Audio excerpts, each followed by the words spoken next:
Today is Wednesday, Parashat Tzav. We're learning Tzav. We explain the Mishlei for today.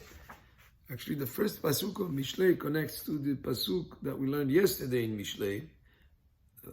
Yesterday was Al Titra et Bal Af. Don't be friends with a person who's given to anger. Somebody who always has a tendency to get angry. Don't associate with him. Ve'et ishchemot lo tavo.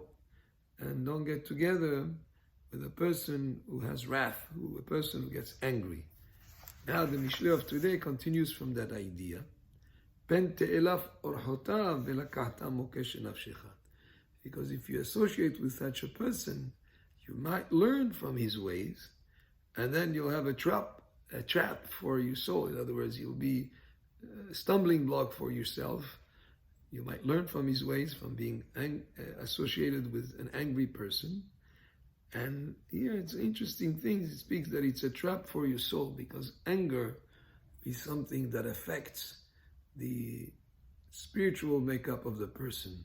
Of course, there is a body language of physical that can be seen in somebody who's angry, but even more than just the body reaction, there is an impact on the soul of the person.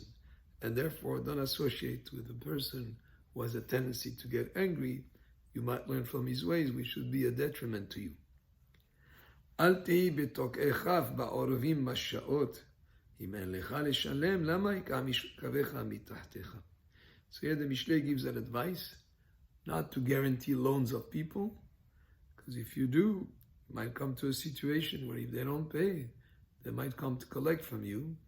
And the pasuk says, even if you don't have what to pay with, they might even repossess some of your personal items because you were a guarantor to a person on a loan that might come to haunt the person afterwards. Next pasuk, Al taseg gevul olam asher asu avotecha.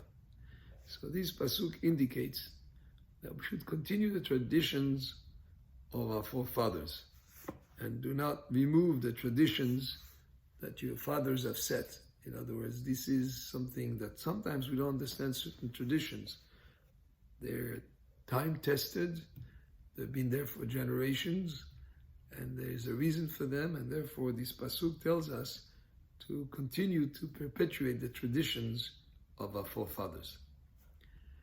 Next pasuk, Chazita Ishmael bimlachto, Lifnei melachim yityatzab by yityatzeb lifnei hashukim.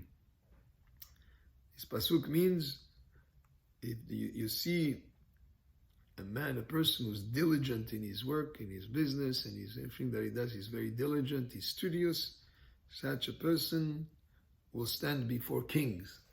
He will be successful, and he will not stand in front of shady people. So in other words, through his diligence, through the fact that he's studious and does his work with commitment, he will be successful and he will be able to stand in front of kings.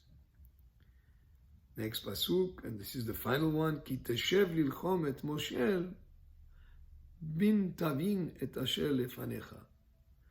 Says here, when you sit to eat with a person who is a ruler, a governor, a person who's a person of high authority, if you're going to sit and eat bread with him, pay attention to know if he's a person who's generous, if he's a person who's stingy. Pay attention to him, Rashi explains, to see the quality of the person. And he's a ruler, he's a person of authority. You should give attention and see if he's a person that is generous or not. This was from the book of Mishlei by King Solomon, and it's definitely good advice for life. Baruch Adonai le'olam, amen ve'amen.